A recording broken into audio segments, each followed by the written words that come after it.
Hello and welcome, I'm Ali Mustafa and this is Straight Talk. The nearly 8-year-long war in Syria has created one of the worst humanitarian disasters in recent history. Aside from the estimated 500,000 people killed in the conflict, millions have been displaced. Now there are growing fears a new escalation could make things worse. Idlib, home to an estimated 3 million people, mostly IDPs, is in the crosshairs of Bashar al Assad's forces. Regime soldiers and Iranian-backed mercenaries, fresh of a string of victories, are now massing near the last rebel stronghold in northwest Syria. They're facing off against the NLF, or the National Liberation Front, which is backed by Turkey, and also Al-Qaeda Syria affiliate Hayat Tahrir al-Sham, or HTS, which controls major population centers, including Idlib city. An estimated 60,000 rebel fighters, including HTS, are in Idlib. The leaders of Turkey, Russia and Iran have met in Tehran, not just to find common ground on Idlib, but a political solution to the conflict. Here's what they had to say at the summit. I'm sure that today's talks will also be productive, and the decision to be made will contribute significantly to securing a final settlement in the Syrian Arab Republic.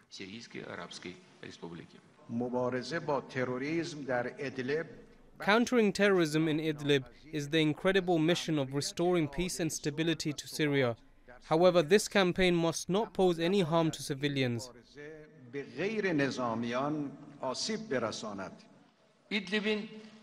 Our understanding on the fate of Idlib will also shape the nature of our cooperation in Syria. Ankara says it can separate moderate rebel groups from HTS, but it's a difficult balancing act. Hayat Tahrir al-Sham controls most of the areas on the Syrian side of the Turkish border, whereas pro-Turkey groups such as the NLF are in control of the front lines facing Assad, Russia and Iranian-backed forces. And to discuss this further, I'm joined in the studio by Salim Atalay, who is a journalist at 24 TV, and Yuri Barman, who is an analyst at the Russian International Affairs Council based in Moscow. Thank you so much for being with us here. We've seen the pictures coming out of Tehran. Important developments are sitting on the table, but still disagreements when it comes to Idlib. Let's begin with you, Salim. Well, the three presidents always give good pictures. I mean, handshakes and pats and smiling faces. But we know that the reality in Syria is different. We are at that very interesting turning point where interests of three countries so far have been in unison, and but now from this point on we see diversions and national interests getting in the foreground, and we might see further disagreements because the main reason is actually the Damascus regime. The Damascus regime, which is a criminal Assad regime, they've never implemented any agreed position so far. It's interesting you say that. I want to read out something that Erdogan said. He said that a lack of consensus on Idlib might determine the future of the tripartite Russia, Turkey, Iran when it comes to the Syrian conflict. How crucial is Idlib, Yuri? I mean, Idlib is crucial for all parties, but first of all, it is crucial to Turkey because it's a matter of national security, it's a matter of humanitarian concern. So obviously it is important, and I think Russians do understand that. I think the problem here is that you cannot solve the problem of Idlib without making a mess there. So I think it's a matter of how messy Idlib is going to be, but at the end of the day, it needs to be solved somehow. And as before we start this discussion, at the map that we pulled up, showing why Idlib is so concentrated, the HTS occupying major urban centers, the areas along the Turkish border, Turkish-backed forces on the front line. Turkey says, Salim, that it might be able to separate these groups, the HTS, which it also considers a terrorist organization, as opposed to moderate groups. How is this possible, given what we see on the map? Also, maybe the most crucial point for Idlib is it's the border province to Turkey's Hatay. It's just the other side of the Turkish border, which is just there. So Idlib and Aleppo is the extension, is crucial. Yes, there have been de-escalation points, the observation posts, and Turkish army is there, military positioned in various posts in the pre-agreed spots. And has it been of any use, that's very debatable. But there's one crucial thing for Turkey. Turkish military force is there, and bombing is going on. So that's they have that's 14. The primary they have concern. 12 observation posts Yes. across Idlib, circling it. How important is this resolution, or what happens next? It seems that Turkey says Idlib needs to be sorted out first before they can move towards a political resolution of the Syrian conflict. But it seems that Iran and Russia, in their minds, have already moved on, and they say it's time for that political solution. Right. It's true, but I think to Russia there are just a few red lines here, is that Idlib needs to be resolved simply because you need somehow to transition from this military phase of the conflict to a political phase of the conflict. And Russians, I think they understand that Turkey's interest is in keeping civilians safe in Idlib, simply because if that doesn't happen, Moscow understands that if that doesn't happen, that will derail the whole political process. So I think Russia is trying to play here between the two parties and trying to find a common ground between the interests of Damascus and Iran and the interests of Turkey. So far, that hasn't worked out. So you think Russia's playing more of an arbiter role between Iran, Turkey? I think so, because Russia cannot afford to lose Turkey. That's hugely important, because Turkey's support for the political process is what helped Russia to kind of keep that Sochi-Astana format above the Geneva format, and that helped primarily due to Turkey's support and due to its clout with the Syrian opposition. I just want to get a quote from Recep Tayyip Erdogan. He said, "We will not leave Idlib to Assad." Now, while there are major disagreements on Bashar al Assad, what happens to Idlib, what happens to these extremist groups, so-called extremist groups versus moderate groups in Idlib, there seems to be some sort of consensus when it comes to the involvement of the United States in Syria. Putin, Rouhani, Erdogan, all coming out and saying the US needs to get out of Syria. Salim. Again, what's the urgency of military assault on Idlib?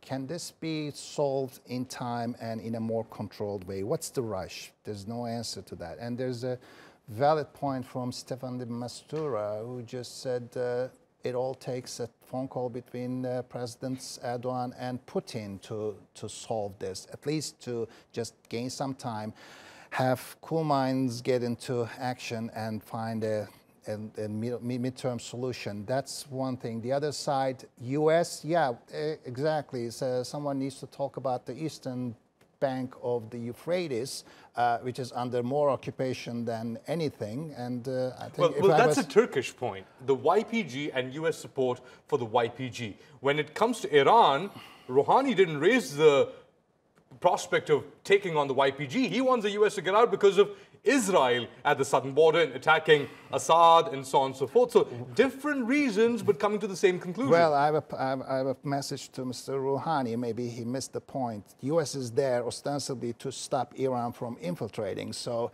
U.S. should be Mr. Rouhani's problem primarily. And it is. Yuri. It's interesting that the U.S. features somehow in this whole Idlib drama, because we see reports today that Russia threatened the U.S. that it will attack the Al Tanf area in Syria, which is also kind of important because Idlib is not the only problem that we're dealing with. There's a bunch of areas. If the Idlib drama is resolved somehow, we have the YPG areas, we have the Al Tanf, and I think these are the things that Russians and the Iranians will focus on as well. Well, it's interesting you mentioned that, and especially when it comes to Russian bases in Latakia and so on and so forth, which even Erdogan acknowledged, and Putin also raised in that summit, that these have been under attack by rebels, fighters, HTS from Idlib. So clearing that corridor, what kind of guarantees is Russia looking for then? This is actually one of the red lines that Russians have, is that the Khmeimim base needs to be secured, and Idlib is a problem there. But also one other important thing is that resolving the rush to resolve the Idlib, the conflict in Idlib, is because Russia really wants to transition from Idlib to returning the refugees to Syria. And I think here is the guarantee that Russians will support a more peaceful solution for the Idlib problem, because if Idlib becomes messy, it's almost a guarantee that refugees will not return to Syria, something that Russia really seeks to secure now. it might be a tripartite, trilateral summit, but you've got Russia and Iran on one side. Erdogan, in the final declaration, was pushing to get ceasefire. Yes. In that Tehran declaration, but resistance from Russia and Iran. Redefinable ceasefire. What's the ceasefire about? For instance, if Russian military bases are under threat, that could be solved through a period of negotiations. All you need is no drones to Russian bases, basically. That solves the initial stage of the problem. Well, let's bring Yuri in. I'm sure Yuri. Yeah, but it's not only that. It's not only the Khmeimim base. There's also an understanding that in order to rebuild, reconstruct Syria, you need to connect all the major urban centers. You need to connect Aleppo and Damascus, Okay, Aleppo and Latakia. M5 highway. M5, M4, it's a few things, right? So there are a few deliverables here, and Russians want to see progress there. It's interesting you raise that because Rouhani, in one of his remarks at the summit, said, now we need to start focusing on reconstructing Syria. That's a little bit too optimistic, the return to normalcy. Maybe the rush is about that, just to say that everything is over, done, perfect in Syria, let's go back to the good old days. No, it's not. But what possible. are the good old days? Where does it go from here is the question. With Assad in power, more warlord power brokers across the country, according to reports. Where does it go for Russia, for example? I think for Russians, the president of the Russian Federation keeps saying that it is up to Syrians what the future of Syria is going to look like. And at this point in time, I feel like it is really so. Russia really wants to return to this state of normalcy, as we called it, and let the Syrians deal from that, from that point on politically somehow. And I think the deliverables here are very kind of minimalistic. The expectations are very low. Another thing they all agreed on was to ensure that civilians are protected in Idlib, but the reality on the ground when it comes to these regime assaults, especially as we saw in Dara and elsewhere, is anything but. And these three men, having met in Tehran, now move on, focus on Moscow, where the next round of talks on this crucial debate will continue. Thank you so much, Yuri Barman, Salim Atalay. Thank you.